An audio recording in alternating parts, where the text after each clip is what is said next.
All right, how's everybody doing today? Hotep, hey, this is Michael Imhotep, founder of the African History Network, host of the African History Network show. I'm a talk show host, researcher, lecturer, writer, and historian. So it is Tuesday, November 1st, 2022, and we are live.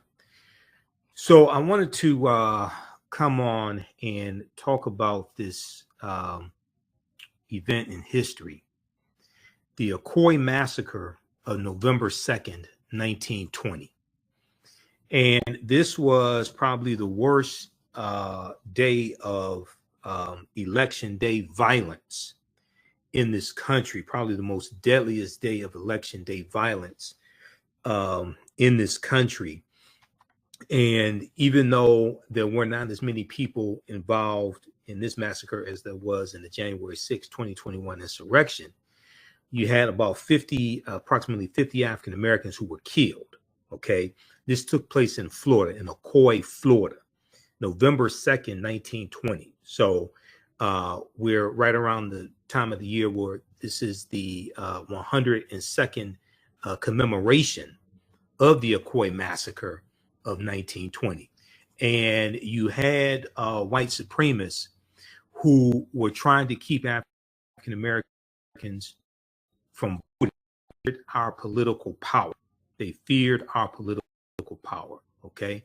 Also, I'll let you out the online classes that I teach, because as soon as I finish this broadcast, we're going to teach another installment of my online class, From the Civil War to the Civil Rights Movement and Black Power, 1865 to 1968. I teach that on Tuesdays, normally 7 p.m. to 9 p.m. Eastern Standard Time.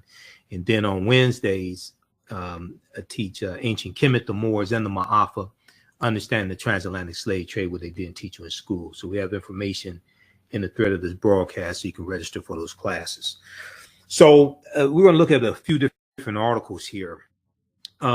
This one is from the Zen Education Project, November 2nd, 1990, the Ocoee Massacre.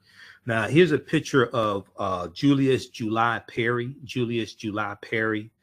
He was a very important African-American man in the community there in Ocoee, Florida. He was one of the ones who was killed. Okay. Now, in response to an attempt by African Americans to exercise their legal and democratic right to vote, at least 50 African Americans were murdered in a brutal massacre in Ocoee, Florida on November 2nd, 1920. On November 2nd, 1920, in what's called the Ocoee Massacre of 1920. Okay, the Ocoee, Florida Massacre, or Ocoee Massacre of 1920. So they go through and give a brief description of what happened. Okay, and this brief description comes from Ocoee on Fire. Ocoee on Fire, the 1920 Election Day Massacre.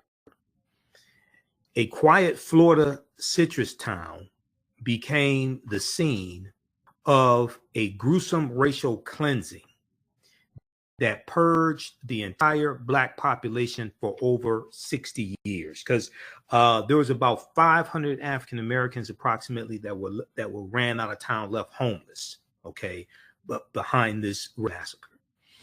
So now it's important to understand also the timing of this, the timing of what happened. Okay, 1920 was 2 years after World War I ended. Okay, ends in 1918. And then in 1919, you have the Red Summer of 1919, where you have you have about 25 major race riots in this country. And African American men, World War I, came back home, and they were saying, we're not going to take the same racism and segregation and things like this we were dealing with before we left. Okay, before we went to the war, they were saying, we want all of our rights now. We want first-class citizenship, all of our rights now. Okay, Now you have a increase. You have an increase in the uh, numbers of Ku Klux Klan members also, and a lot with the movie The Birth of a Nation, which debuted February 8th, 1915. So you had a resurgence of Ku Klux Klan, and that movie showed the Ku Klux Klan as the heroes that saved white America from Negroes, from a Negro rebellion. Okay, this reason up here. This article here deals with some history dealing with the War of 1919. This is an article from history.com. History.com is the official website of the History Channel. Red Summer of 1919, how Black World War I vets fought back against mobs. Red Summer 1919, how Black World War I vets fought back against racist mobs. When dozens of brutal race riots erupted across the U.S. in the wake of World War I and the Great Migration. Okay, so the Great Migration basically starts in 1915, and it's 1915 to 1970. And you have about 6 million African Americans migrating from the South up north and out west. All right. When dozens of brutal race riots erupted across the U.S. in the wake of World War I and the Great Migration, Black veterans stepped up to defend their communities against white violence. Black veterans, Black World War II veterans, stepped up to defend their communities against white violence. Okay, so there were race massacres. There were race riots in like Chicago, Elaine, Arkansas. You have them across the country in 1919, the year after World War I ends. Okay, so now this is the year before the Ocoee Massacre of 1920 happens. Okay, this is the year before the Ocoee Massacre of 1920. All right, now, if you go back to the article from the Zen Education Project. So on November 1st, 1920, and also it's important to note, this was the first election that women had the right to vote also, because of the 19th Amendment of 1920, which guaranteed the right to vote for women. So that's taking place at this time as well.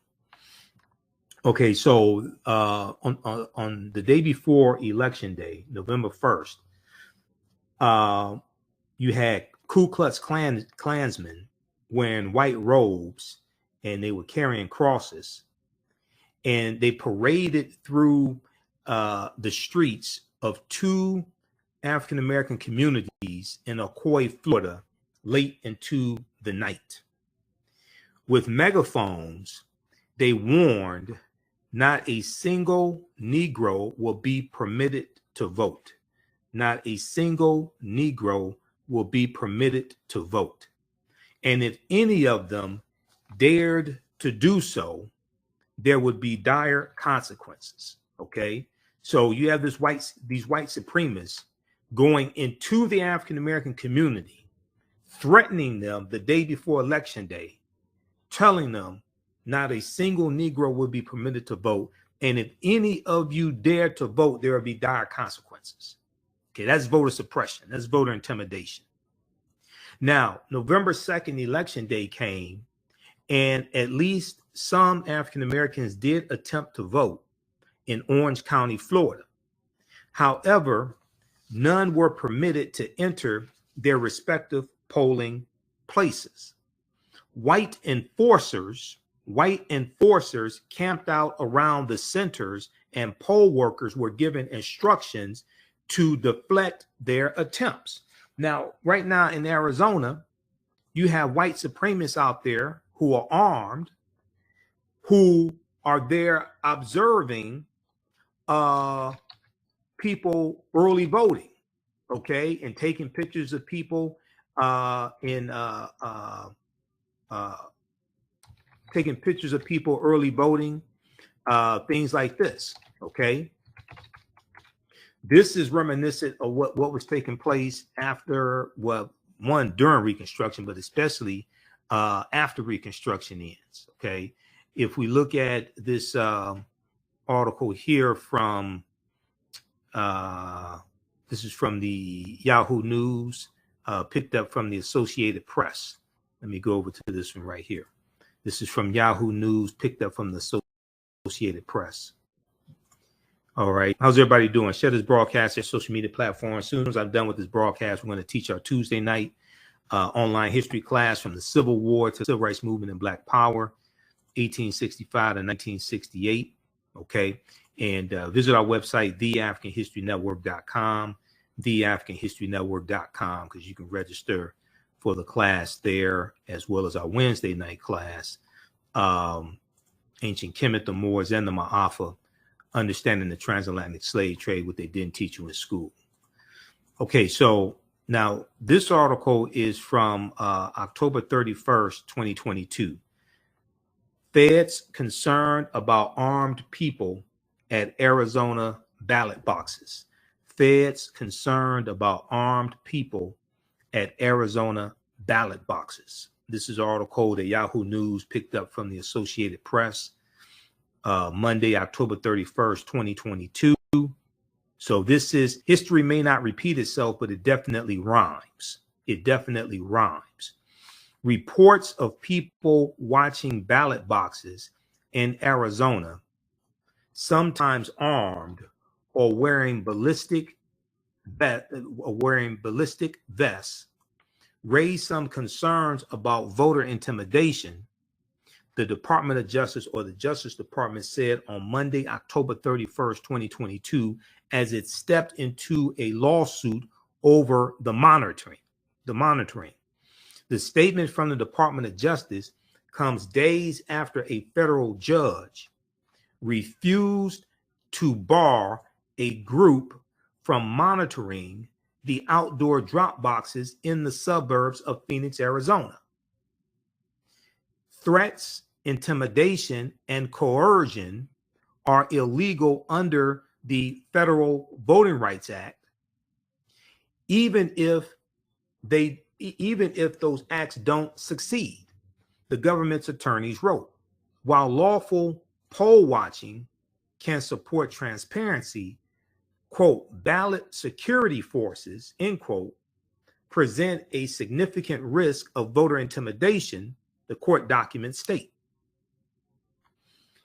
The court documents go on to say, while the First Amendment protects expressive conduct and peaceable assembly generally, it affords no protection for threats of harm directed at voters, end quote, U.S. government attorneys wrote. Now, the filing runs counter to a judge's order on Friday, that was Friday, October 25th, U.S. District Court Judge Michael Liburdi, Liburdi, found the allegations present, quote unquote, serious questions, but it wasn't clear they were a quote unquote true threat to specific people or groups, and barring them could violate the watcher's freedom of speech. Now, U.S. District Court Judge Michael Liburdi is a Trump appointee and a member of the Federalist Society, a conservative legal organization. And the Federalist Society were one of the two main organizations that provided a list to then President Donald Trump of Supreme Court nominees as well as federal judge nominees. That was the Federalist Society and the Heritage Foundation. Now, the Arizona Alliance for Retired Americans is appealing the order in the swing state of Arizona, with several closely contested races this year. Okay, now this is the voter intimidation that's going on right now, which is reminiscent of what was taking place in the similar to what was taking place in the 1870s, 1860s, 1868 Opelousas Massacre. Okay, all this is reminiscent of the January 6, 2021 insurrection, and Trump racialized the results of the 2020 election when he said there was fraud in the elections in Detroit, Atlanta, Georgia, Philadelphia, Pennsylvania, and Milwaukee, Wisconsin. All four of those cities have very large African-American populations. Detroit is 80% African-American where I live. So Trump racialized this, okay? All right, now let's go back to November 2nd, 1920, 102 years ago, and look at the voter intimidation that took place then, the voter suppression that took place then. White enforcers camped out around the centers, and poll workers were given instructions to deflect their attempts, to deflect the attempts of African Americans to vote. One by one, would-be African American voters were turned away either by threats of violence or by poll workers,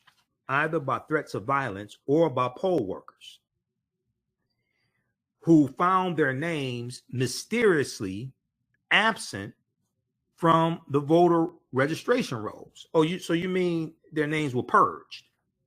That's what we call that today. Their names were purged, like in Georgia, their names were purged from the voter rolls.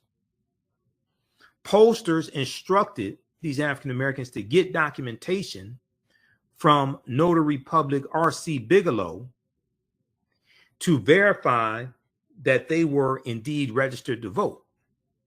Conveniently, however, Notary Public R.C. Bigelow was unable to be located because he was out on a fishing trip that day.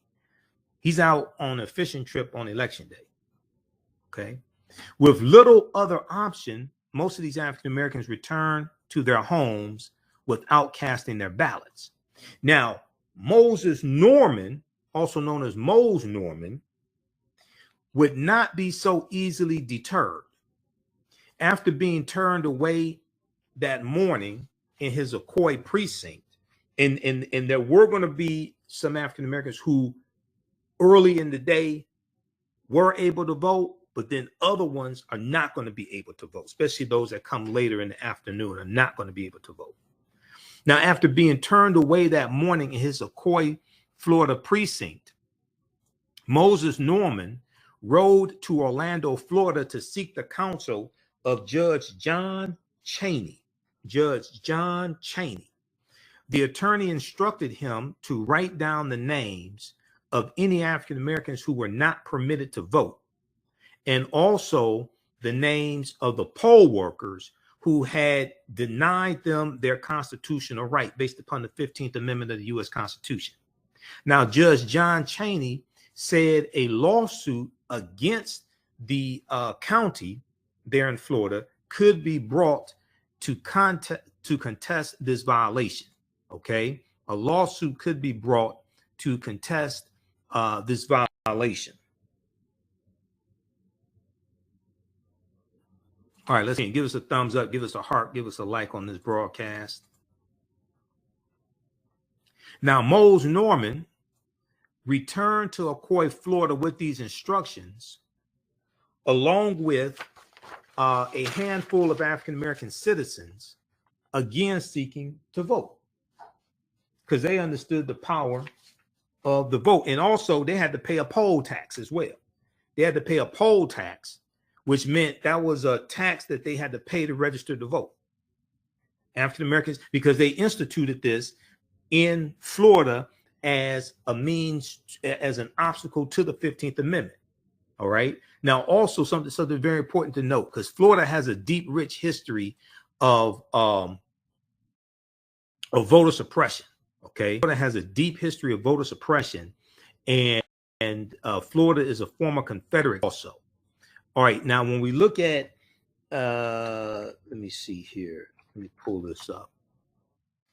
In 1868, the Florida State Constitution. I want to show you something else because I dealt with some of this on the African History Network show a couple of Sundays ago.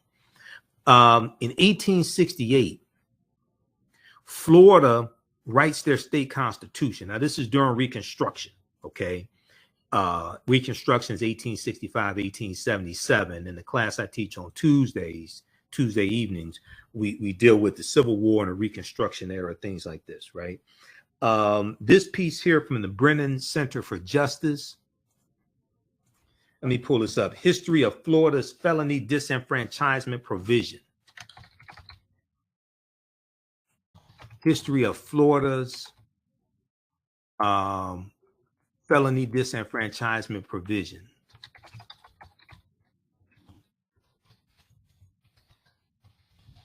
And we know it was in 2018 that Amendment 4 passed in Florida with about 65% of the voters voting for it, 65% approval, Amendment 4, and this restored the right to vote to ex-offenders, okay? But then the Florida State Legislature, controlled by Republicans, they then passed another law that stated that you had to pay all your fees and things like this to try to put another barrier in the way of these ex-offenders being able to vote, okay? So all this ties into racism. Racism is a system of advantage and privilege distributed based upon race, which comes out of the ideology of European white supremacy. All this ties into racism. All this deals with a fear of African Americans having power, political power, economic power, etc. All right. So if we look at this, this is from the Brennan Center for Justice, History of Florida's felony disenfranchisement provision. All right. The constitutional provision disenfranchising people with felony convictions was originally enacted in the aftermath of the Civil War in 1868 as one of several tools to suppress the votes of newly freed slaves. So I was on the Tammy Mack show on the Fox Soul TV network on Monday, October 3rd. And the topic we were dealing with was, is it time to get over slavery? Is it time for African Americans to get over slavery? And I was on the panel with two Black conservatives who were ignorant of history.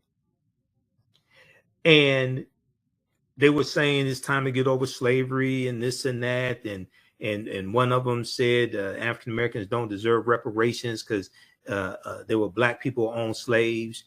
In 1830, African Americans owned less than 1% of the slaves. We own about 6/10 of 1% of the slaves in America. Out of 2 million, African Americans own about 13,000. And at least half of those were probably family members that we bought out of slavery. Okay? This is the mentality of a lot of Black conservatives. They use that as an excuse to say, oh, African Americans don't deserve reparations. They skip over the 90% plus of the slaves that were owned by white people. They skip over all that and focus on less than 1% that African Americans own. But what we see after slavery ends are laws put in place to regulate the movements of African Americans, like Black codes. But also we see laws put in place to disenfranchise us as well and lock us out of voting. So we're going to see obstacles to us voting even before the 15th Amendment is ratified and adopted in February of 1870. So even before the 15th Amendment is adopted in 1870, we see Florida doing this in 1868. Okay. Now let me try to zoom in on this. Okay. I'll just scroll back and forth, left to right. So I want to make sure everybody sees this. The constitutional provision disenfranchising people with felony convictions was originally enacted in the aftermath of the Civil War in 1868 as one of several tools to suppress the votes of newly freed slaves. 100 years later, in 1968, the provision was reenacted despite its history of discrimination and its continuing racially disparate effects. Felony disenfranchisement has long been used to diminish the voting power of Florida's African American population, and the law continues to have that effect. Okay, now Florida was one of 4 states where you lost your right to vote forever if you were convicted of a felony. Okay, Florida was one of there were 4 states where you lost your right to vote forever if you were convicted of a felony. Okay, and let me see, I'll give you those other states here also, because I know I have it here.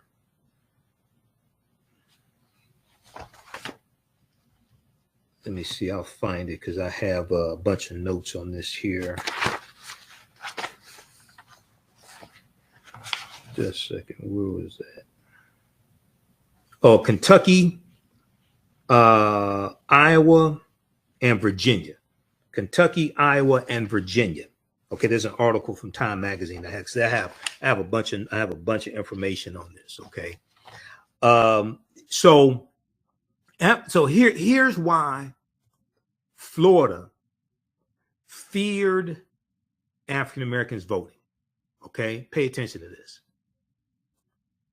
Blacks were disproportionately disenfranchised. This line right here.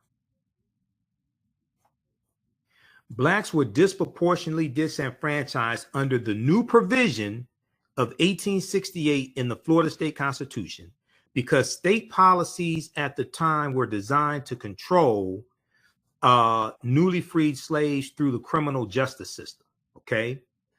In 1865, 3 years prior, same year that the 13th Amendment is ratified, December 6, 1865, which legally ends chattel slavery.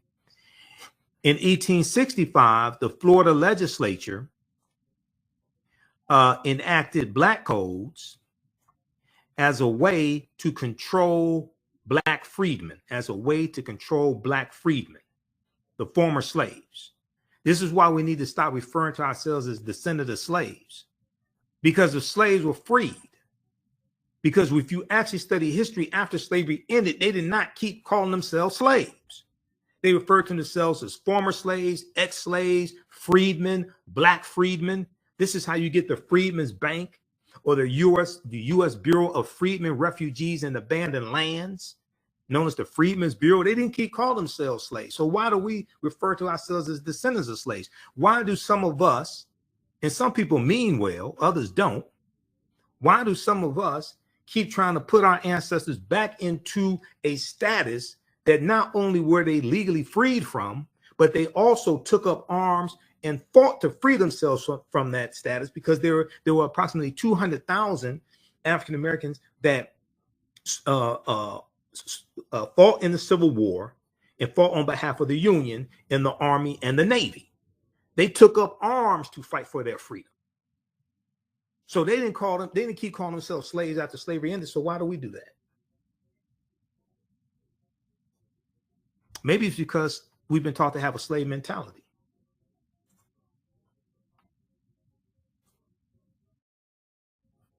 In 1865, the Florida State Legislature enacted Black Code way to control freedmen, the Black freedmen. A crucial component of the Black Codes was an expansion of the criminal justice system to deal with minor offenses, that legislators believed African Americans were likely to commit and that had been formally punished by their masters. This is what's taking place during Reconstruction, right?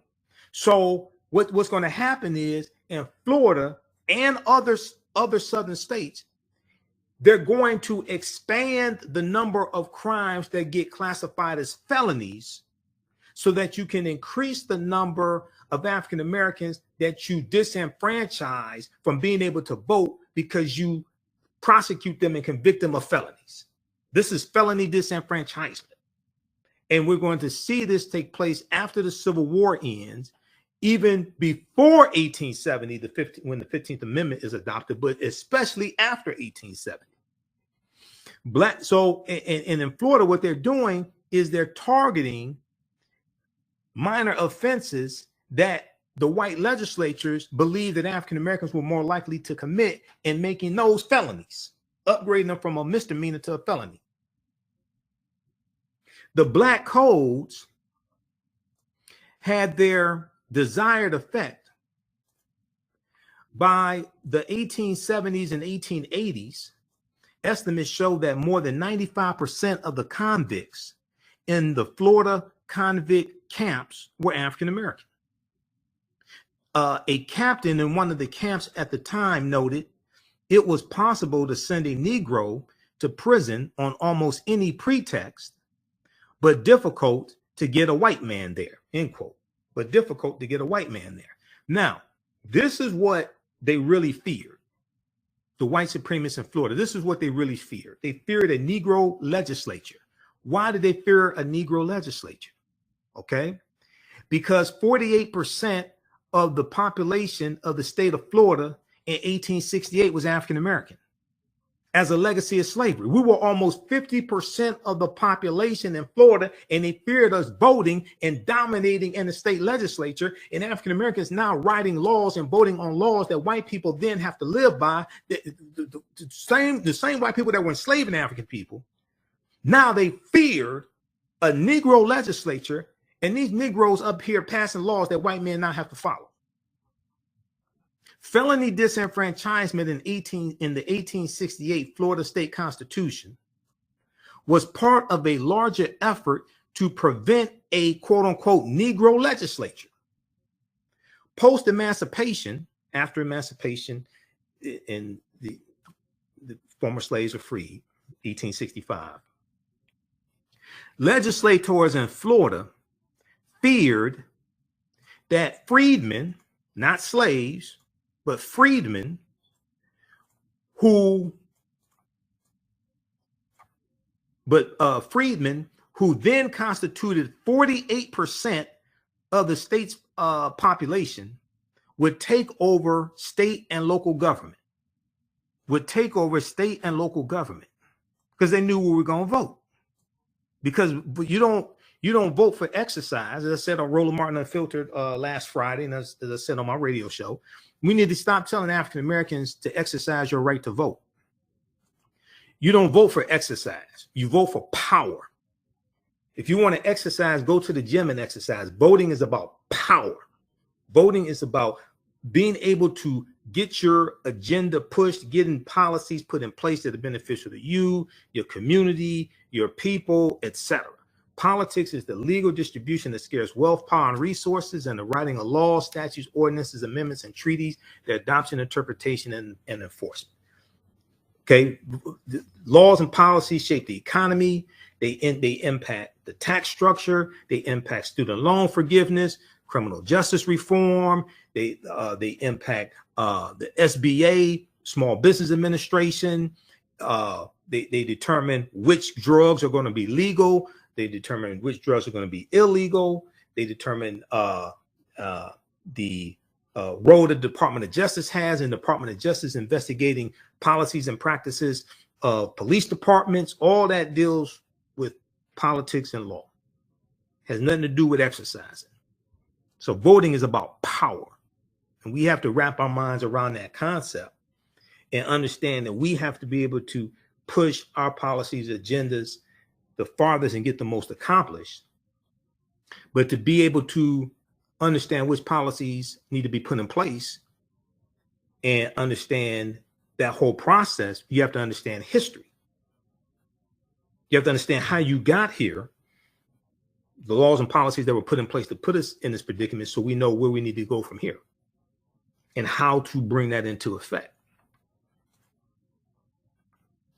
Okay, so the 1868 Florida State Constitution contains several provisions to prevent this from happening, to prevent a Negro legislature from happening. For example, it established a state legislative apportionment scheme that inflated the representation of predominantly white counties while deflating the representation of predominantly African American counties. It also gave the governor of the state of Florida the power to appoint local officials, thereby preventing local African American majorities from electing their own leaders. This all deals with politics. One legislator wrote that this and other such provisions were designed to, quote unquote, prevent a Negro legislature, to, quote unquote, prevent a Negro legislature, because they did not fear us exercising. They feared African Americans having political power. And many people still do today. This is why you have these voter suppression bills. This is why you have these election deniers. This is why they fear African Americans having political power. Now, felony disenfranchisement was yet another mechanism intended to suppress the political power of newly freed slaves. Okay, so you have felony disenfranchisement, but also you had physical intimidation and race massacres like the one that took place November 2nd, 1920. So I just want to give you some background historical information on Florida and the methods they used to suppress the African American vote in Florida. Okay. All right. Now,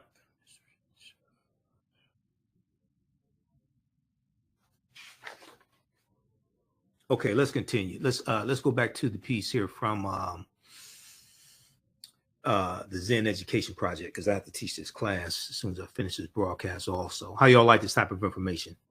You can register for our Tuesday class that I teach at our online school, from the Civil War to the Civil Rights Movement and Black Power, 1865 to 1968. We'll get deep into this information. And we have the information at our website, TheAfricanHistoryNetwork.com, TheAfricanHistoryNetwork.com. It's also on the thread of this broadcast. The class is on sale $80, regularly $130. So we'll give you some more information on that. And you can watch, we do the sessions live. All the sessions are archived and recorded. You can go back and watch them anytime. Even a year from now, 2 years from now, you'll still have access to the full class. You can go back and watch it. All right, and we're going to post this here. It says register here.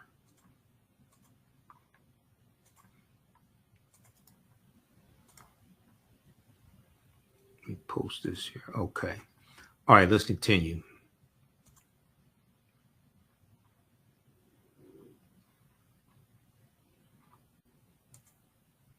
Okay, this is the piece from the Zen Education Project. Let's go back to that. Okay, the response by the, let's see here. Let me back up.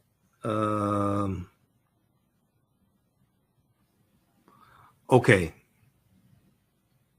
So Moses Norman, after being turned away from the voting polls, would not be so easily deterred. After being turned away from the voting polls that morning in his Ocoee, Florida precinct, he rode to Orlando to seek the counsel of Cheney.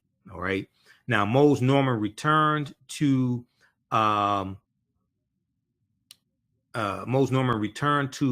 Florida, with instructions, along with a handful of African American citizens, again seeking to vote. All right. Now, after being forcibly turned away, Moses Norman demanded the poll workers' names and exclaimed, quote, "We will vote by God," end quote. "We will vote by God." The response by the cowardly Ku Klux Klan was a massacre of African Americans who were trying to vote because they understood the power of voting and they understood the need for political power. Okay, now 1868, African Americans were 48% of the population. 1920, we were probably still pretty much close to that. somewhere between 40 to 40% of the population in the state of Florida. Now, one of the people killed was Julius July Perry. Julius July Perry, who I showed you a picture of a few minutes ago. And he was a very well-respected man in the African-American community. He was a labor leader. He was a deacon in the church. Okay. Now, this information here comes from the documentary Ocoee on Fire, dealing with Julius July Perry. Julius Perry had become the well-respected godfather of the Black community. He served as a deacon in the church and the local labor leader or straw boss. It was said that anyone seeking to employ Black laborers needed to speak with Julius July Perry first. He was an admired, brave, and rational thinker, a sort of civil rights leader before there was a civil rights movement. He encouraged young African Americans to be educated and stand up for themselves as first-class citizens. He encouraged young African Americans to be educated and stand up for themselves as first-class citizens. Okay, now, Julius Perry's wife, Estelle, his 3 sons and daughter, Coretha Perry Caldwell, lived on a large estate that included their home and several barns and outbuildings. They regularly opened their doors to anyone in need. If anyone was in trouble, they knew they could find advice and sanctuary in the Perry home. Okay. All right. They have a link here for some more information. And there's a video here you can watch dealing with the Ocoee Massacre also. So check out this article from the Zen Education Project, November 2nd, 1920, the Ocoee Massacre. All right. There was there's a really good article from the Washington Post dealing with the Ocoee Massacre also that I want to go to. And this one is called "A White Mob Unleashed the Worst Election Day Violence in U.S. History a Century Ago." Mob unleashed the worst election day violence in U.S. history in Florida a century ago. This article is from November 2nd, 2020, which was the 100th commemoration of the Ocoee Massacre of November 2nd, 1920. Okay, let me blow this up here. All right. Okay, so if we look at what happened based upon what we know, there's some differing accounts, but if we look at what we know was certain. November 2nd, 1920, the same day women voted nationally for the first time. This is a presidential election. Women voted nationally for the first time because of the 19th Amendment. The worst instance of election day violence in American history unfolded in a small town west of Orlando, Florida. And the perpetrators got away with what they did for the rest of their lives. There are no roadside markers in Ocoee. Now, there is one marker put up in like 2021 that talks about July Perry and what happened to him in the Ocoee Massacre.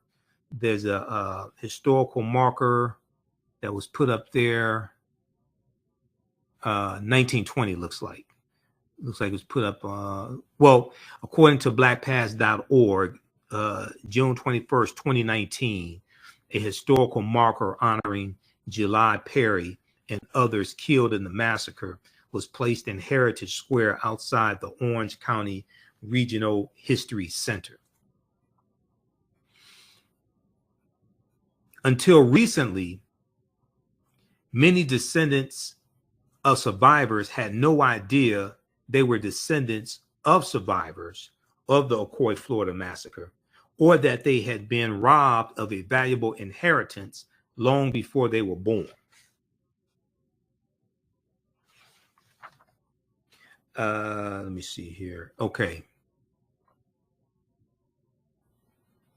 Now, Ocoee, Florida was founded in the 1850s by a white man who brought 23 enslaved African Americans with him. Okay. After the Civil War, many Confederate veterans resettled there in Ocoee, Florida, hiring Black laborers to work their land. Starting in 1888, many of the laborers were able to purchase the very acres of land over which they had been toiling from their white employers, bringing them wealth and security often denied to African American folks in the Jim Crow South. Now, Florida is still the South and it's still Jim Crow South, but there was still some opportunities that we were, some of us were able to take advantage of in Jim Crow Florida. Florida was also the first state to have poll taxes that was in 1889. Okay, that's in Florida also. And a poll tax was a tax that you had to pay to register to vote. So they usually just applied the poll taxes to African Americans as a way to as a way to put another obstacle in the way of us voting. Now, though it is not accurate to say Ocoee was integrated, there was not a Blacks only neighborhood across the proverbial railroad tracks, as you might find elsewhere in the South, okay, or like you found in Tulsa, Oklahoma. Because the railroad tracks in Tulsa, that's what separated North Tulsa, where African Americans live, from South Tulsa, where white people live. It was interspersed. It wasn't like here's a Black part of town and here's a white part of town. These people were neighbors for 30 years before the massacre happened. Now, after World War I ended in 1918, as we talked about previously here, African American veterans returned home. We saw the same trends happening nationally take hold in Ocoee, Florida. African American veterans returned home expecting better treatment as they had received in Europe, but white supremacist groups such as the Ku Klux Klan resurfaced to keep that from happening. Racist violence erupted all over the country in what became known as the Red Summer of 1919, as I showed you the article from history.com, the Red Summer of 1919. Now, the term Red Summer comes from James Weldon Johnson. James Weldon Johnson is the same man that wrote the lyrics to Lift Every Voice and Sing Till Earth and Heaven Reigns with the harmony of liberty. Let our rejoicing rise high as the listening skies. Okay, so lift every voice. That's James Weldon Johnson. He wrote the lyrics in about 1899, 1900. And it's his brother Rosamond Johnson wrote the melody. And this becomes years later known as the Black National Anthem. Well, it was James Weldon Johnson that coined the term the Red Summer, because the streets of America were flowing with blood. Okay, now the fight for women's suffrage further fueled these tensions in 1920, okay, and leading up to 1920. The fight for women's suffrage, the fight for the right to vote for women, that fuels a lot of these tensions. And the 1920 presidential election was the first election where women were guaranteed the right to vote based upon the 19th Amendment to the U.S. Constitution. Many anti-suffragists, or people who were against women having the right to vote, argued that if women, specifically white women, were permitted to vote, Black men might try to vote too. So you had a lot of white men who did not want white women to vote, or African American women to vote, because they feared that African American men would want to vote also. Some suffragists, or those fighting for the right of women to vote, denied this would happen, and some even argued that white women should be allowed to vote so they could act as a bulwark against African American men who might try to exercise their rights to vote also. So they're saying, well, look, white women can be the vote from white women can be a counter the number of black men who vote. So you should let white women vote. In Ocoee, Florida, black and white Republican leaders held clinics to show African American residents how to register to vote and how to pay a poll tax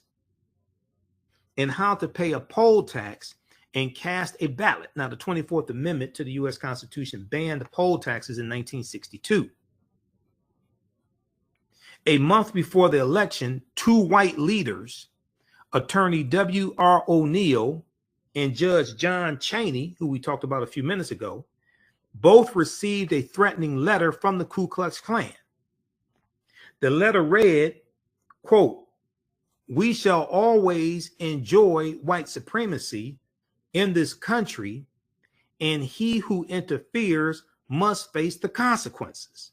We shall always enjoy white supremacy in this country, and he who interferes must face the consequences." Now, this is what the Klan is saying.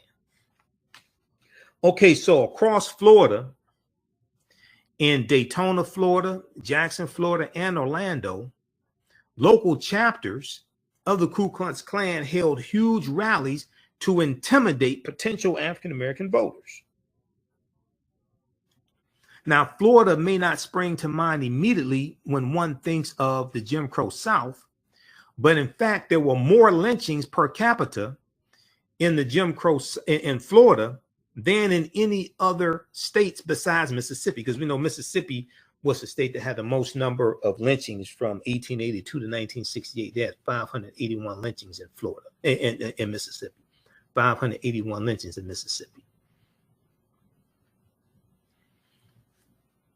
And this is according to research by the Equal Justice Initiative. Now, white Floridians used racial terrorism. White Floridians used racial terrorism not just to intimidate voters, but also to discourage labor organizing in the orange groves and turpentine farms there in Florida.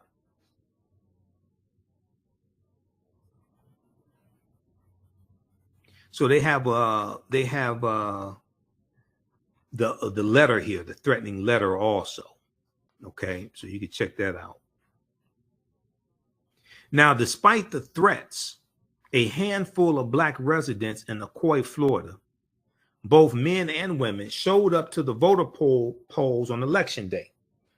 In the morning, they cast their ballots without incident, according to two accounts. But in the late afternoon, a black labor broker named Moses Norman showed up to vote. Election officials told Moses Norman that he had not paid his poll tax. He said he had paid his poll tax, but he was turned away anyway from the voter polls. Now, Moses Norman sought help from Judge John Chaney, the white judge who advised him to try again. And again, Moses Norman was turned away from the voter polls. It is unclear exactly how or why, but that was the spark that lighted a racist inferno that burned black Ocoee, Florida to the ground. By that evening, a white mob had arrived from Orlando, Florida. A rumor spread that Moses Norman was hiding out in the home of Julius July Perry, an African-American landowner and community leader in his early 50s who had been involved in the voter registration drive.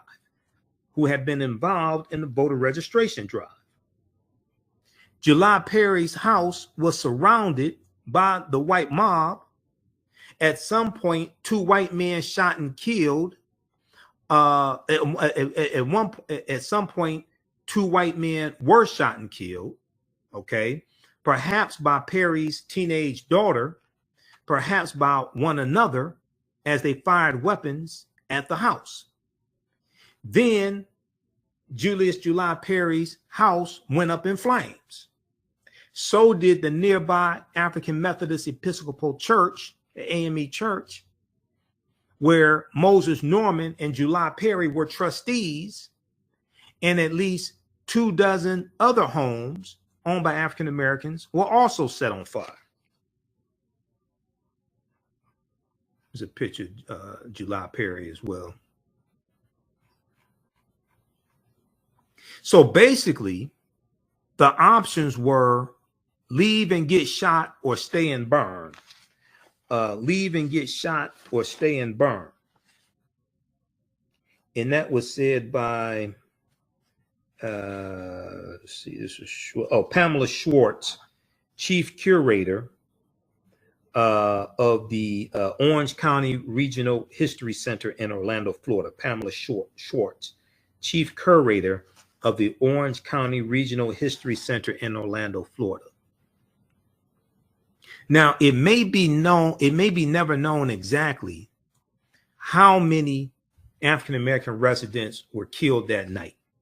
Newspaper accounts said 6. Witnesses remembered many more, perhaps 30 or even 60.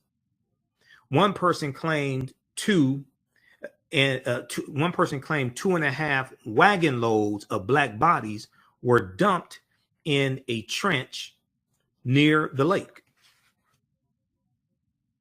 Research is ongoing, but Pamela Schwartz and her team have been able to confirm 4 African Americans were killed. 3 were unidentified burned bodies buried by a funeral home, which probably recorded the deaths only to seek compensation for the caskets. The other was July Perry. Now, the article from the Zen Education Project puts it at least 50 African Americans were murdered. Amazingly, the Perrys made it out of the house alive. Now, July Perry's wife and daughter were taken to a jail in Tampa, Florida. Were taken to the jail in Tampa, Florida. July Perry was shot in the leg, and he was taken to a jail in Orlando, Florida. Now, within hours, a lynch mob pulled Julius July Perry from his cell, and he was brutalized and killed. He was lynched. He was executed. He was killed. His body was left hanging in front of Judge John Chaney's Orlando home. This was the judge that was trying to help him to be able to vote, and other African Americans to be able to vote, because they were voting for power.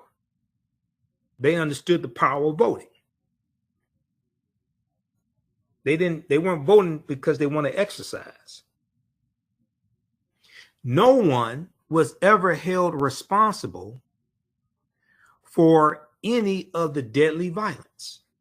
No one was ever held responsible for any of the deadly violence.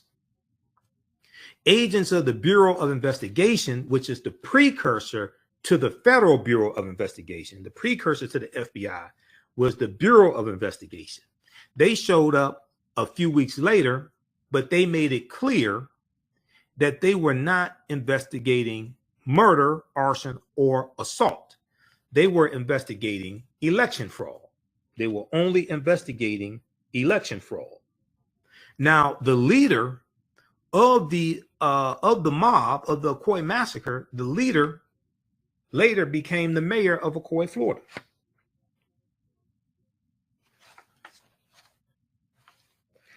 Then in this article, it talks about how July Perry's land was stolen. The land that he owned was stolen. There's a section here on page 5 of this article. They talk about the Rosewood Massacre as well, 1923. I've done a presentation on the Rosewood Massacre. July Perry's family was cheated out of his land also.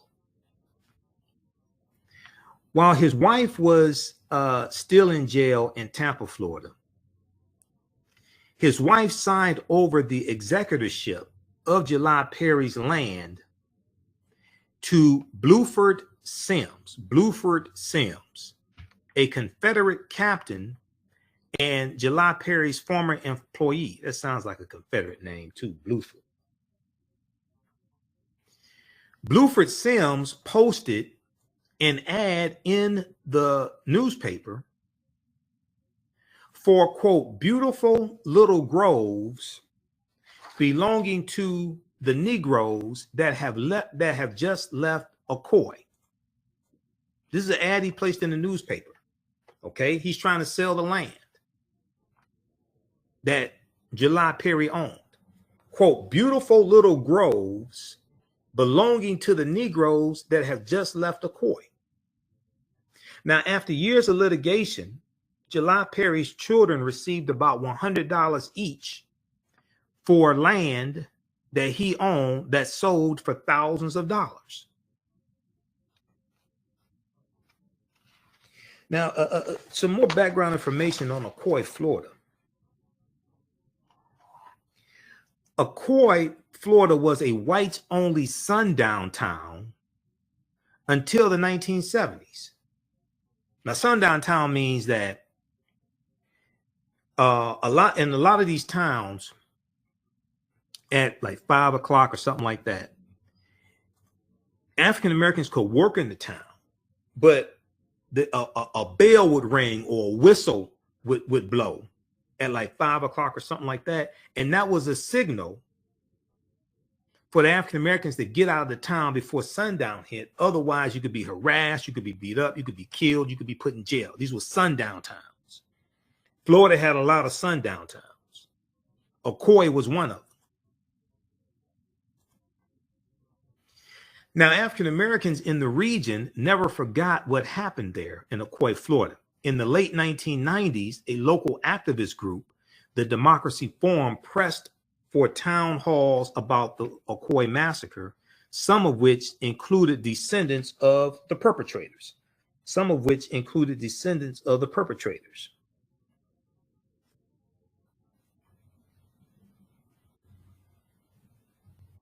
Sometimes the sentiment was, it's better to let sleeping dogs lie, Pamela Schwartz said.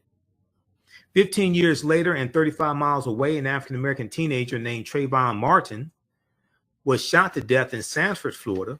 Sanford, Florida was the same city that Jackie Robinson was ran out of. And we know Trayvon Martin's, sparked a nationwide protest, and the Black Lives Matter movement came out of the protests surrounding the killing of Trayvon Martin.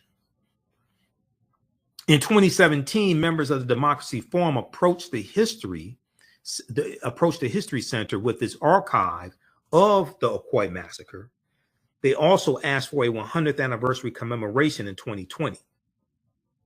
Now, in 2018, the city of Ocoee, Florida, released a proclamation acknowledging the massacre. A formal apology to the descendants is in the works, and the Florida legislature has passed a law requiring that the Ocoee Election Day massacre be taught in Florida schools. Okay. Now, they should also teach about August 27th, 1960 in Jacksonville, Florida. You all familiar with that? Axe Handle Saturday? Axe Handle Saturday saw about 200 Ku Klux Klan members. They beat civil rights activists who were sitting in at the lunch counters in Jacksonville, Florida. They beat them with axe handles. Okay, that's August 27th, 1960 in Jacksonville, Florida, and that's called Axe Handles. Saturday. This article here from the Washington, Axe Handle Saturday. Axe Handle Saturday, the Klan's vicious attack on black protesters in Florida 60 years ago. This is an article, August 27, 2020, by Sidney Trent. This is one of the civil rights workers who was beaten. Okay. This caption says a Jacksonville, Florida police officer stands with Charles Griffin after he was attacked. Stands with Charles Griffin after he was attacked on August 27, 1960, during the lunch counter protest by civil rights activists in Florida. This picture is courtesy of the Florida Historical Society. Okay, so read about Axe Handle Saturday.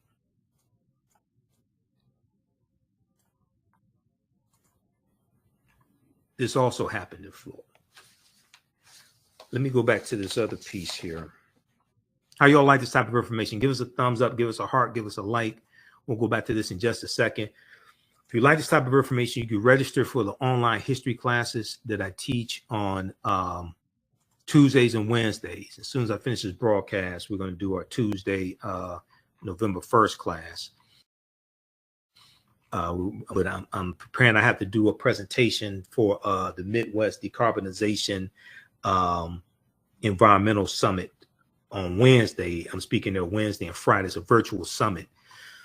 We have the information on our fan page. You can register for that, and we'll put it on our website also.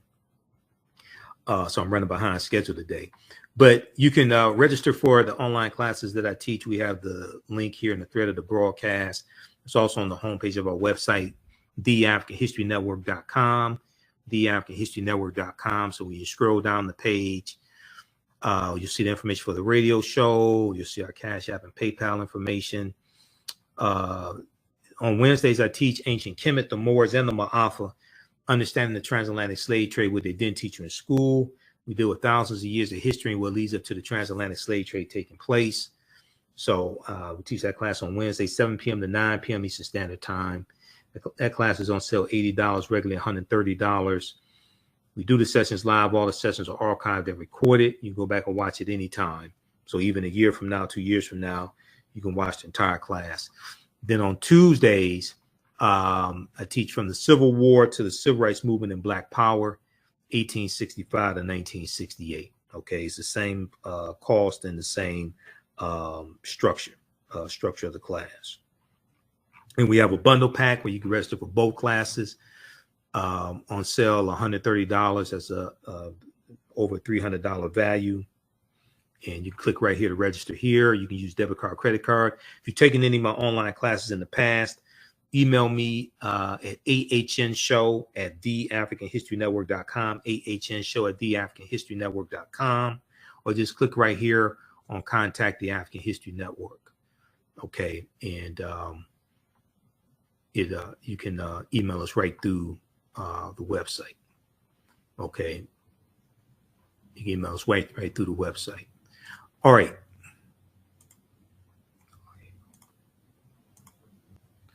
Let's continue here.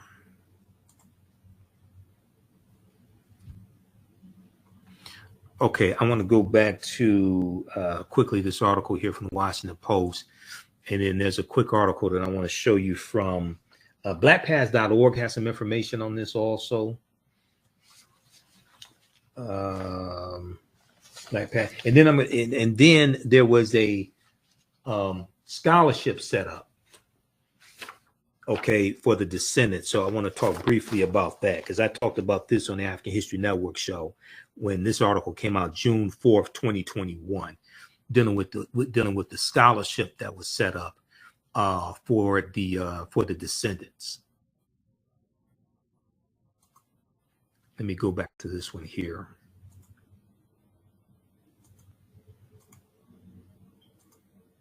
Okay, the article from the Washington Post, a white mob unleashed the worst election day violence in U.S. history. A white mob unleashed the worst election day violence in U.S. history in Florida a century ago.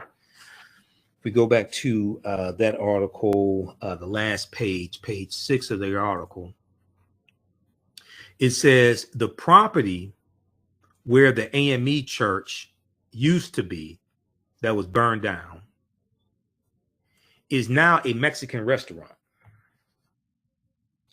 The main road is named for Bluford Simmons, although there's a petition to change it. Now, Bluford Simmons was the former Confederate who July Perry's wife signed over July Perry's land to. She signed it over to Bluford Simmons, Bluford Sims, the white man who took out the ad in the newspaper to sell the land. A newer house stands where July Perry's home used to be. When reached by a Washington Post reporter, the homeowner said he, quote, didn't know anything about that before ending the call. That's interesting. I would want to know more. Really? There was a massacre here? And African Americans were ran out, and at least 50 were killed, and 500 had to flee? I want to know more about that. Now, maybe if my ancestors were involved in running them out, maybe I wouldn't want to know about that. This past summer 2020, when this article came out, this past summer, as the History Center put the final touches on its exhibit, the nation erupted in protest after the killing of another African-American man, George Floyd, May 25th, 2020. One evening, one of the staff members went to a Black Lives Matter protest in Orlando, Florida, where she was surprised to see a young man holding up a sign that read, July Perry, Ocoee, Florida, November 2nd, 1920. Jennifer Jenkins and Samantha Schmidt also contributed to this report. Read this article here from Washington Post. A white mob unleashed the worst election day violence in U.S. history in Florida a century ago, by Jillian Burkell, November 2nd, 2020. They were not afraid of us exercising. They were afraid of us having political power. And many people still are afraid of African Americans having political power today. Now what's interesting, the piece from blackpast.org on this, and it's just one part I want to highlight. You can read the rest of it. And we deal with a lot of information like this in the online classes that I teach.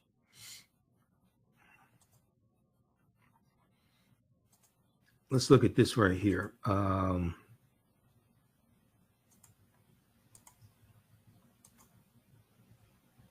Okay, the Ocoee Massacre, 1920. Here's a picture of July Perry.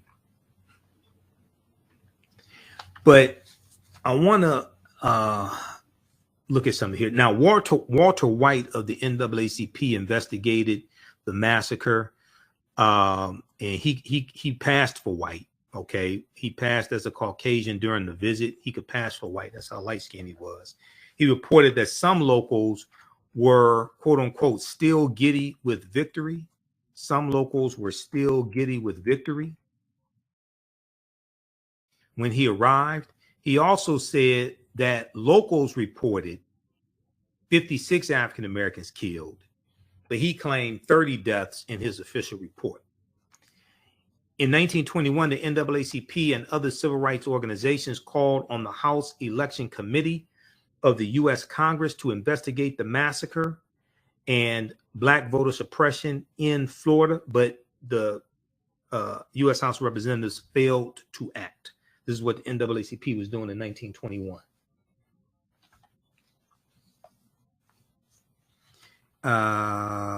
Okay, here's the historical marker. It says lynching of July Perry, November 3rd, 1920. Okay, here's the historical marker. On June 21st, 2019, a historical marker honoring July Perry and others killed in the massacre was placed in Heritage Square outside the Orange County Regional History Center. Okay, now there's a part here.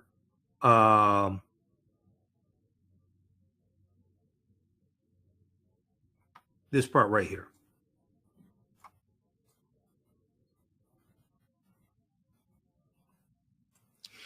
The mob then turned on the black community of Ocoee, Florida. They burned down homes and businesses and demanded that the black residents leave Ocoee, Florida,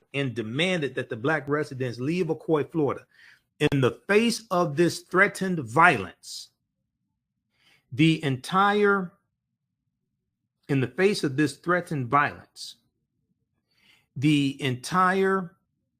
African-American population fled the town. Some African-Americans speculated that the rioting may have been planned so that some whites could seize the property of the wealthiest blacks in the town. Now, to be honest, I don't know if that's why, but I wouldn't be surprised if it was. I don't have evidence to prove that's what happened, but I wouldn't be surprised if that was true. Some African Americans speculated that the rioting may have been planned so that some whites could seize the property of the wealthiest blacks in town, especially if those African Americans like actually live there in Ocoee, Florida, or if they have like firsthand accounts of some who were survivors, and this is what they're saying. I'll take that word for that, because they know better than they were there, right? And they know the white people they were dealing with. They were there. So if that's what they thought, I would go with that. Okay, so read. You can read this full article here. The Ocoee Massacre, 1920. All right, now there was a let me see. Vice.com has an article on this that I've read.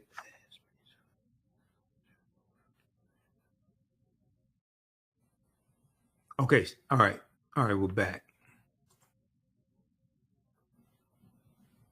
Okay, stand by. Okay, we're back. You should be able to hear me. All right, testing 1 2 3. Testing 1 2 3. Okay, we're back. All right. Okay, let's continue.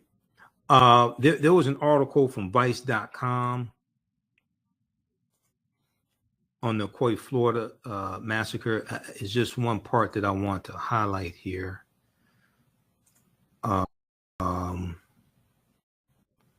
Where is that one? This one right here. The name of the article from Vice.com is White People Burned. Let me see. That time, white people burned and pillaged a black community on Election Day.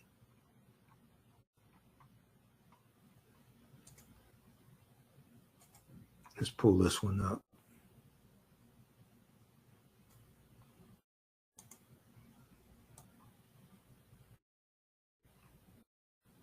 This is from Vice. That time, white people burned and a black community on Election Day. The 1920 massacre in Ocoee, Florida involved white lynchings, castrating, and removing hundreds of blacks from their land in retaliation for them trying to exercise their right to vote. But they didn't fear us exercising. They feared us having political power. And this is why now we were voting, right? In spite of the felony disenfranchisement law written into the Florida State Constitution in 1868 to prevent a Negro legislature. Okay, we were voting despite all of that. All right, now there's a, let me see, which article is this here?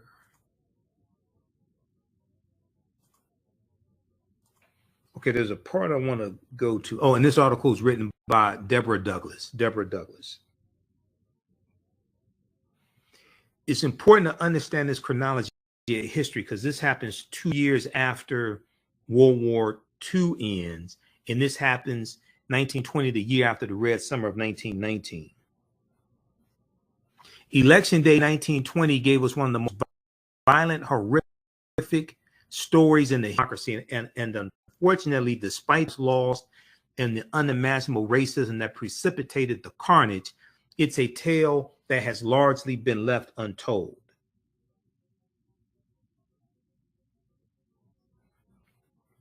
So we saw the presidential election between Warren G. Harding and James M. Cox. Warren G. Harding won the presidential election. The events began when a white lynch mob hanging one black man, and it culminated with an even larger mob terrorizing and torching the homes of an entire community of African Americans. In the end, some historians estimate that as many as 500 African Americans were forced from their homes. These people ran for their lives after being given the ultimatum, die or flee. Today, this bloody snapshot of American history is referred to as the Ocoee Massacre.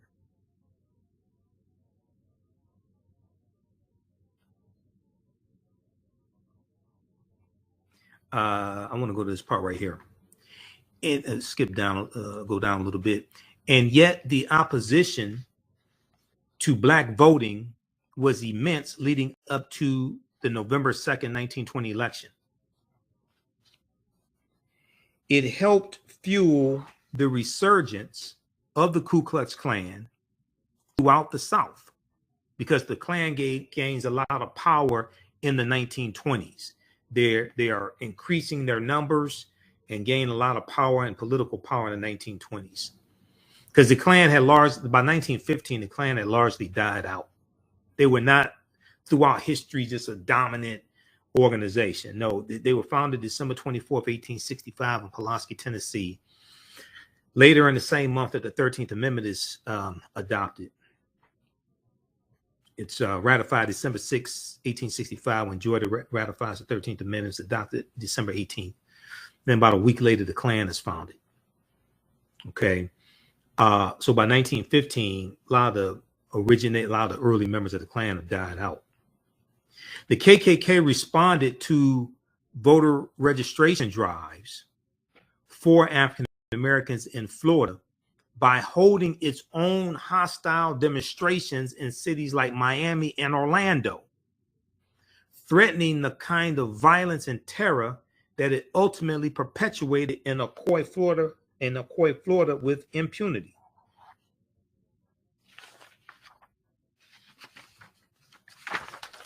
Okay, I want to skip to page.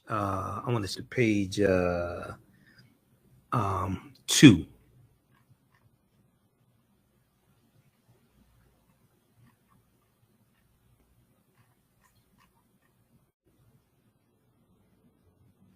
Okay, this is this picture here is in Rosewood, Florida, 1923. A black home set on fire by a violent white mob in Rosewood, Florida. That was January 1923. The Rosewood, Florida massacre. The movie Rosewood, from director John Singleton, starring Ving Rhames and John Voight. That's about the Rosewood massacre.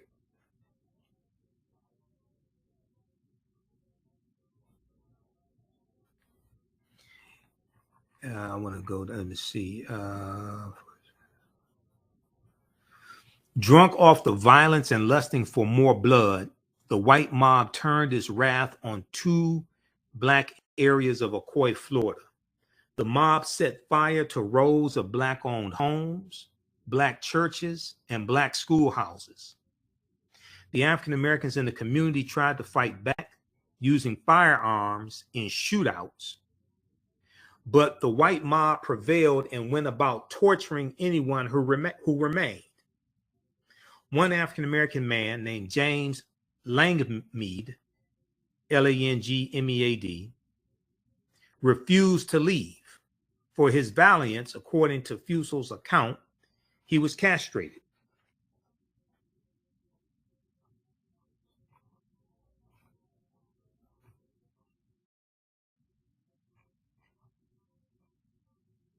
Quote, one woman, heavily pregnant, had stayed in her home because she did not think she could run fast enough to escape the deputized whites, writes Fusel. And Fusel is, Hold on, let me see. So I have a bunch of articles on this. That was Melissa Fusel. In the William and Mary Law Review, she has a piece, she has an article in the William and Mary Law Review. That's Melissa Fusel. Her quote, her mother unknown perished with her in the flames. One man hiding in the barn tried to escape when the mob set fire to the barn, but ran back inside to his death after the mob shot at him. Unquote. Now, as many as 50 African Americans were removed from their land. As many as 50 African Americans were removed from their land after the violent riot or massacre. The Ku Klux Klan set an embargo around the town of Ocoee, Florida, to ensure that none of them could come back to their homes. In the meantime, the whites seized the property, sometimes with deeds requiring that the land, quote, never be conveyed to Negroes again. That's called a restrictive covenant. A restrictive covenant. A restrictive covenant is a way that was used to keep African Americans from buying property, especially in white areas, and lock us out of wealth building through buying homes, through buying real estate. It was written into the deeds that you cannot sell this property to a Negro. Okay, that's called a restrictive covenant. So what some of these white people did was they ran us off our land, killed us, took our property, and then wrote into the deeds that the land, quote, never be conveyed to Negroes, end quote, again.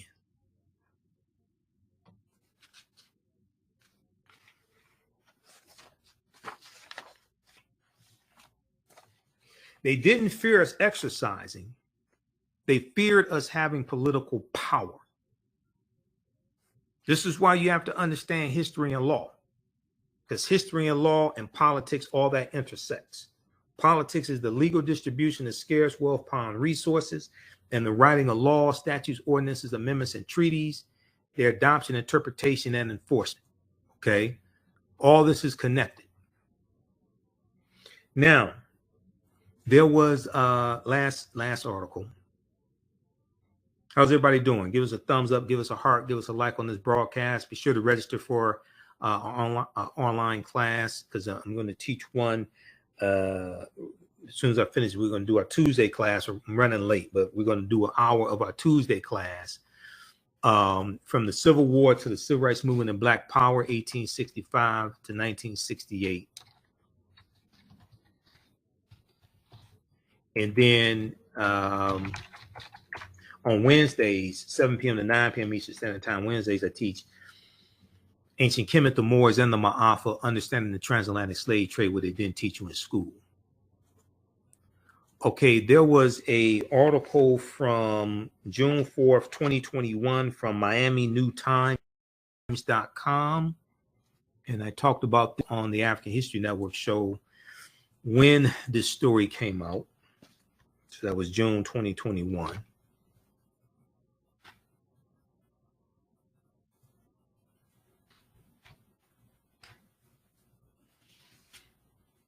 Let's look at this.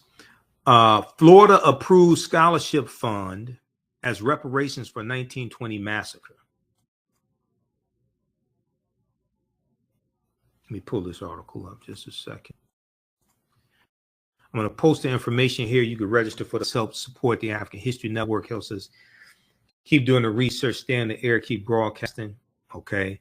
Also, you can support us through Cash App and PayPal, $ TheAHNShow through Cash App, through PayPal, paypal.me/TheAHNShow. This helps us keep doing the research. Also, November 8th, Tuesday, November 8th, I will be in Washington, D.C., and on the 6-hour broadcast, actually, it's going to be 7 hours. The 7-hour election. What the hell is this doing? second here. Let me refresh the screen.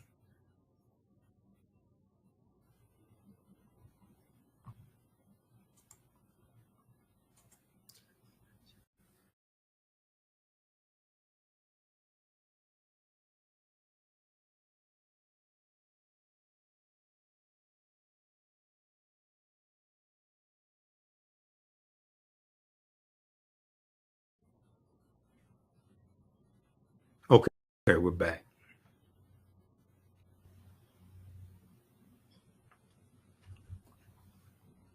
Okay, so I'm going to go to this last article here in just a minute. Tuesday, November 8th, I will be in Washington, D.C. I will be one of the panelists, one of the political commentators, political analysts on Roland Martin Unfiltered, a special 6-hour broadcast, Election Day broadcast for Roland Martin Unfiltered. You know, I'm a panelist every Friday on Roland Martin Unfiltered. So I leave out Tuesday morning, flying to DC. Okay, and if you want to support us, you can also support us $sign TheAHNShow through Cash App or through PayPal, paypal.me/TheAHN. I'm paying my way there, but I'll be in studio. Be my first time being in their studio. Their broadcast, their Election Day broadcast, dealing with the returns, is 6 p.m. to 1 a.m. Eastern Standard Time. 6 p.m. to 1 a.m. Eastern Standard Time. You can watch that on download the Black Star Media app to your phone, or watch on Facebook or YouTube at Roland S. Martin. I'll share the broadcast on our fan page also. Okay. So this piece here is Florida approved scholarship fund as reparations for Massacre. This is from MiamiNewTimes.com, MiamiNewTimes.com. And I'm also going to post the information here, the link where you can register for the online classes also. This is on our website, TheAfricanHistoryNetwork.com.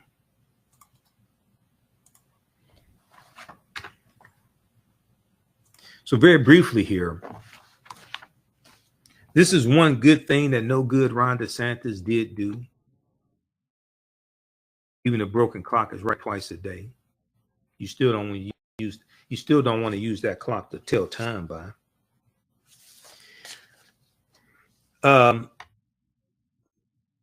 This week, Florida Governor Ron DeSantis signed a state budget bill that includes a scholarship program for the descendants of the victims of one of Florida's bloodiest incidents of racial violence.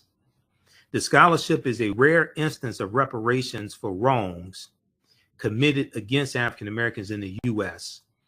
The Randolph Bracy Ocoee Scholarship Program. It's called the Randolph Bracy Ocoee Scholarship Program, named for the item's sponsor, Senator Randolph Bracy. This scholarship will award 50 college scholarships of up to $6,100 per student for students whose ancestors were victims of the 1920 Ocoee Massacre, an Election Day bloodbath that targeted African Americans in the Central Florida city of Ocoee. Now, the bill that no good Governor Ron DeSantis signed, and Florida needs to be desanitized of Ron DeSantis. The bill makes no explicit mention of the term reparations, and intentional omission on the part of its sponsor, Senator Randolph Bracy, to help the bill pass through the Florida state legislature. And this is something that I've talked about on my show before. It makes sense to take the name, the title, or the word reparations off of what we want, because when you start talking about reparations, that automatically brings about a whole lot of backlash. Okay. And because if you understand the federal legislature, the majority of the people in the House and the Senate that have to vote on these bills are white. And the majority of their constituents, generally speaking, the majority of their constituents overall are white also. So whatever policies we want,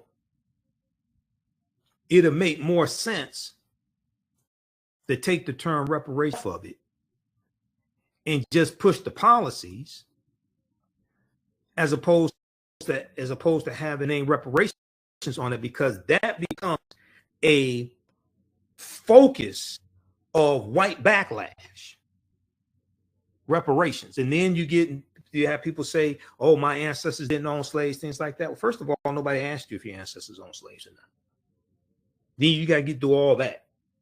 Just deal with the laws and policies put in place that have now distributed wealth, power, and resources, and deal with the policies that need to be put in place and how it's good for America in general, and take the name reparations off of it.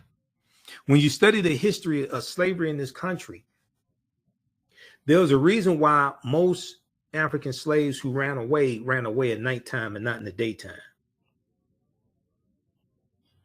Because if they ran away at daytime, it'd be much easier to see what they were doing, and it'd be much easier to catch them. If you look at Tommy Tuberville, Senator Tommy Tuberville of the state of Alabama, and if we look at the article, so he made some ridiculous statements a couple weeks ago, and he said something to the effect of, and I have the article here because this quote from the Washington Post deals with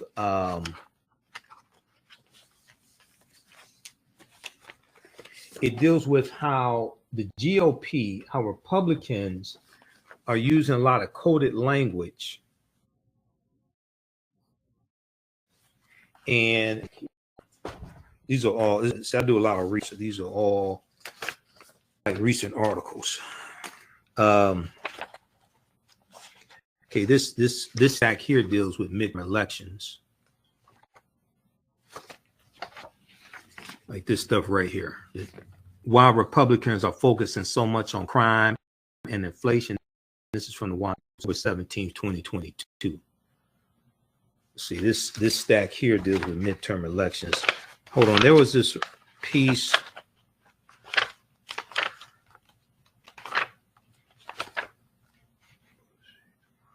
Was it in this stack? There was one, I just saw it. Hold on, let me find this, because this deals with the coded language that they're using. And he says something to the effect that the Democrats want reparations for the people who are out in the streets committing the crimes.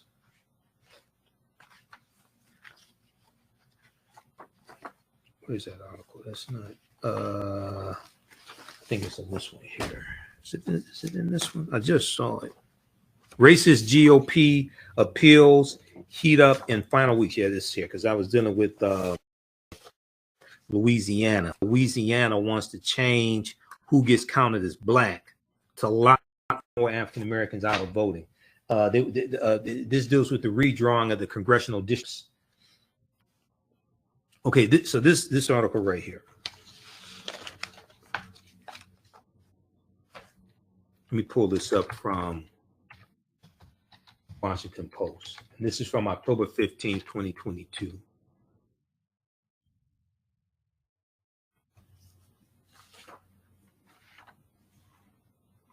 Racist GOP appeals heat up in final weeks before midterms.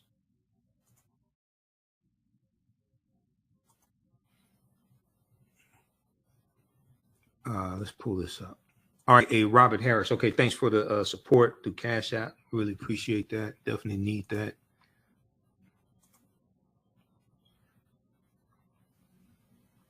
Racist GOP appeals heat up in final weeks before midterms. the toxic remarks appear to be receiving less pushback from Republicans than in past years, because it's the white nationalist party, and they've been co-opted by Donald Trump and the election deniers and the coup plotters and the QAnon conspiracy theorists. This is from October 15th, 2022 by Liz Goodwin. Now, this is dumbass Senator Tommy Tuberville. He used to be a college football coach. He didn't serve in the Senate before. He didn't serve in politics before. He was a football coach. And then in Georgia, they go get a former Heisman Trophy winner, never served an elected official. He's an honorary sheriff running around with his sheriff's badge, talking about he has power, he can help the police and stuff like that. He does not have arresting power. He has an honorary badge. Herschel Walker. Another woman's come out and said that he forced her to get an abortion. She did an interview and showing her face. She's a white woman. Surprise, surprise, surprise.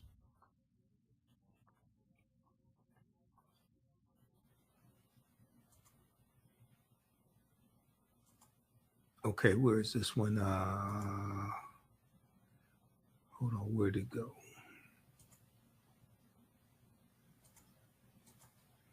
Just a second. Okay. So, yeah, Senator Tommy Tuberville, Republican of Alabama, addresses a campaign rally in Minden Tahoe Airport at the Minden Tahoe Airport on October 8th, 2022 in Minden, Nevada.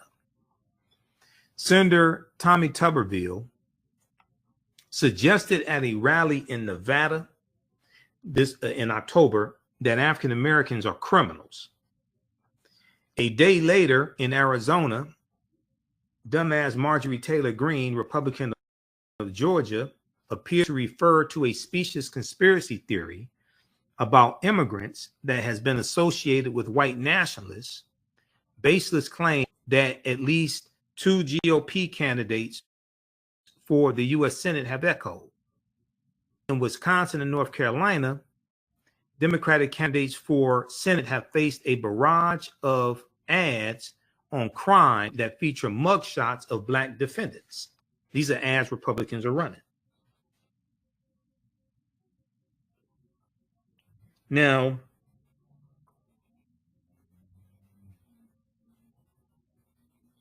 as the campaign heats up in the final weeks before November's midterm elections, November 8th, midterm elections, so have overt appeals to racial animus and resentment.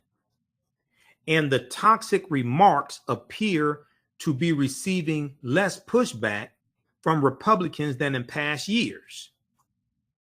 See, because like Republicans like John McCain, who would have pushed back, John McCain of Arizona, who I disagree with pretty much every bill that he voted for, largely speaking. John McCain would have pushed back on something like that. He's dead. He's not in the Senate anymore. He's dead. John McCain would have pushed back on something like this.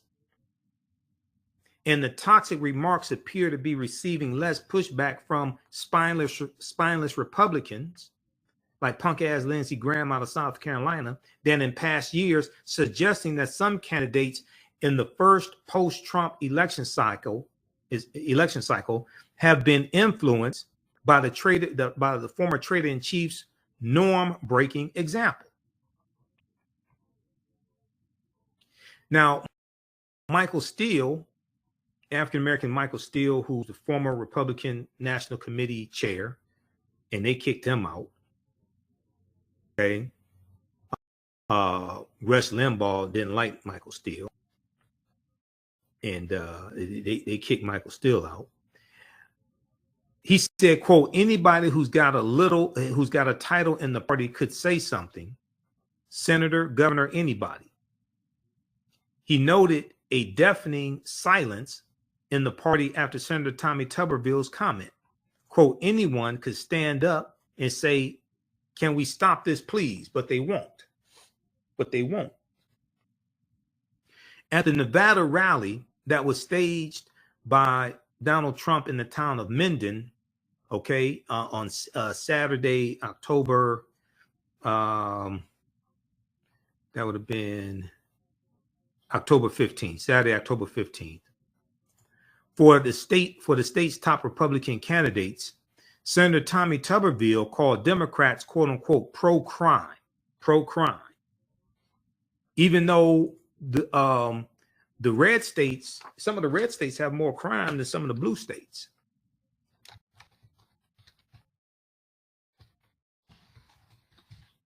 I'm going to pull up some information on that here just a second.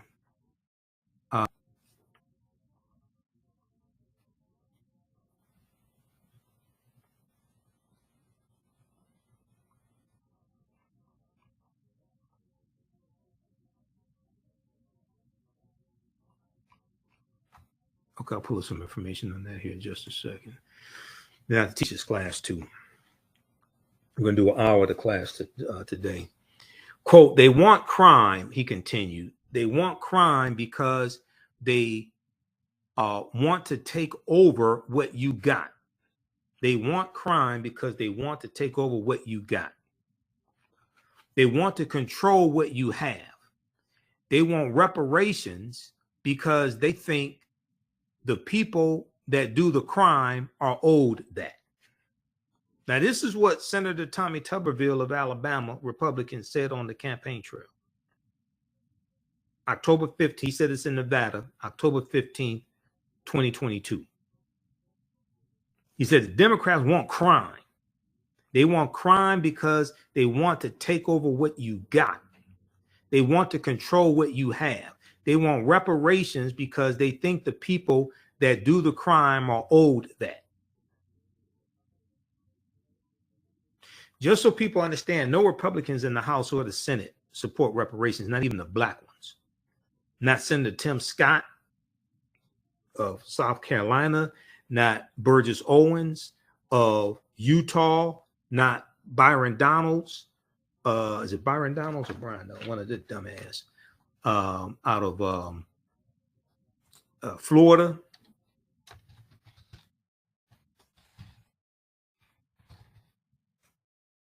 Brian Donalds, that idiot. Is it hold on, which one? Yeah. No, hold on.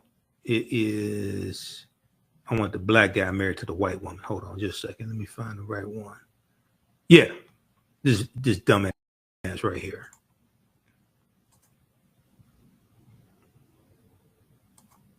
Go research this guy. Roland interviewed him on Roland Martin Unfiltered. Most of the policies that are beneficial to African Americans, this idiot voted against them.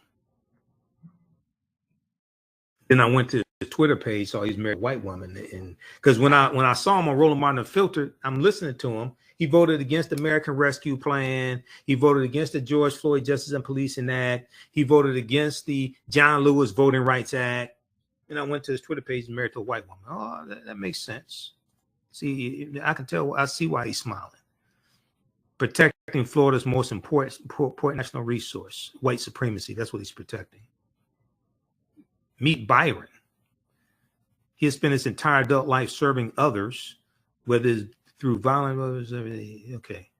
Now the question Byron needs to ask himself, Byron Donalds, the question you and Burgess Owens and all these Negroes out here that are supporting these, the part of this white nationalist party, support these white supremacists. The question you need to ask yourself is what happens to you when you have outlived your usefulness to white supremacy? That's the question you really need to ask yourself. Ask Michael Steele, who is the African-American chair of the Republican Party. They pushed him out of the Republican. They pushed him out of the chairmanship. They pushed him out of this chairmanship. And Rush Limbaugh was a big adversary of Michael Steele. Ask Omarosa when they threw Omarosa out the White House. Ask Herman Cain. Ask Herman Cain. Herman Cain died of COVID. And Herman Cain was in the hospital, Donald Trump did not authorize Herman Cain to have the experimental COVID drug that Donald Trump took that saved his life. Herman Cain was a big Donald Trump ass kisser. He died of COVID. Okay. The question you need to ask yourself, and all of them, what happens when you have outlived your usefulness to white supremacy?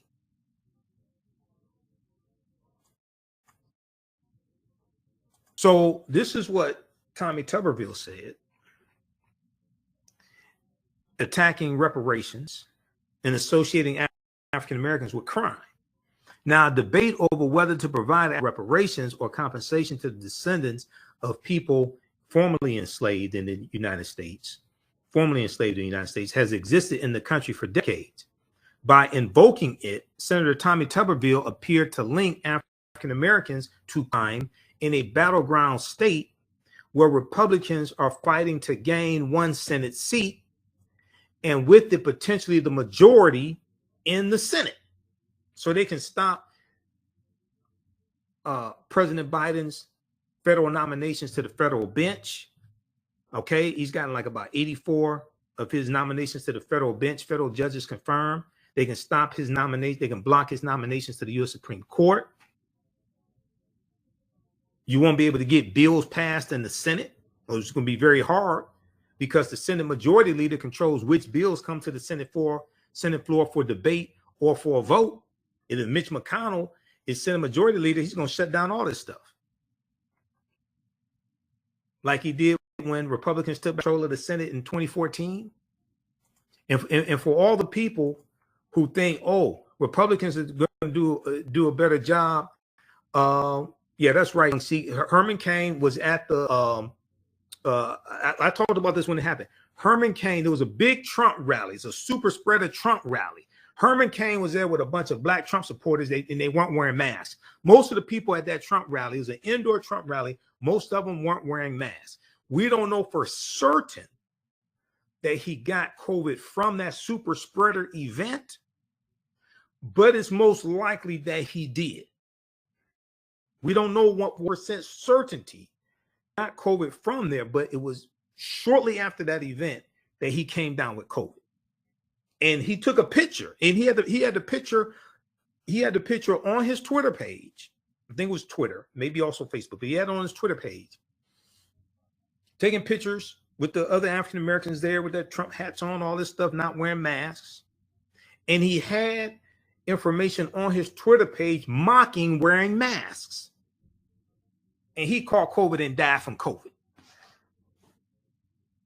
What happens when you have outlived your usefulness to white supremacy? And then when they had the Republican National Convention, it happened after he died. They didn't even mention his name. This was during the 2020 presidential election.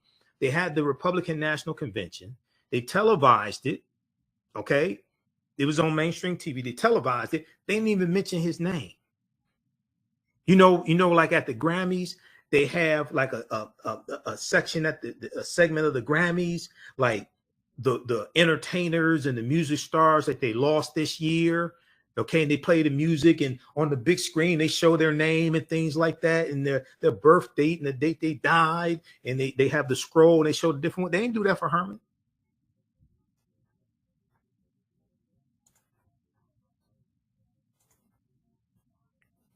The remark by Senator Tommy Tuberville drew condemnations from civil rights leaders and Democrats, but most Republicans stayed silent or offered over only mild responses. Representative Don Bacon, Republican from Nebraska, said, "I'm not going to say he's being racist."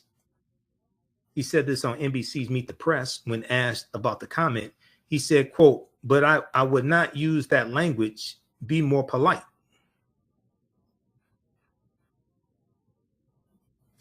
A spokesman for Senator Tommy Tuberville used to be a football coach. And just because he's a football coach doesn't mean he should be a U.S. senator. Just because he's a great football coach, does that mean he should fly a plane? It's like the analogy that President Obama just made about Herschel Walker is a good analogy. If you're going through an airport and you saw Herschel Walker, say, hey, that's Heisman Trophy winner Herschel Walker. Let's get him to fly the plane. Because I would ask, okay, does Herschel Walker have a pilot's license? Has he ever flown a plane before? I mean, sure, Herschel Walker may say, hey, I've never crashed a plane before. Well, you've never flown a plane before either, you dumbass. The racial invective, back to the Washington Post article, the racial invective has come at a time when Democrats are dealing with their own scandal in Los Angeles, where Democratic city council members and a labor leader were recorded making racist statements. Two of them resigned this week after Democrats, including President Biden, called on them to do so. Karine Jean-Pierre, White House press secretary, said, here's the difference between Democrats and MAGA Republicans. When a Democrat says something racist or anti-Semitic, we hold Democrats accountable. When a MAGA Republican says something racist or anti-Semitic, they are embraced by cheering crowds.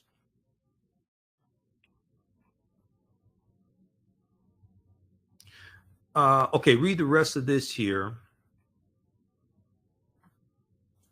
Read the rest of this article. This is from October 15, 2022, Washington Post. Racist GOPs heat up in weeks before midterms. Heat up in weeks before midterms. Let me put this back, this article back in the stack it came from. Just a second. All right, now,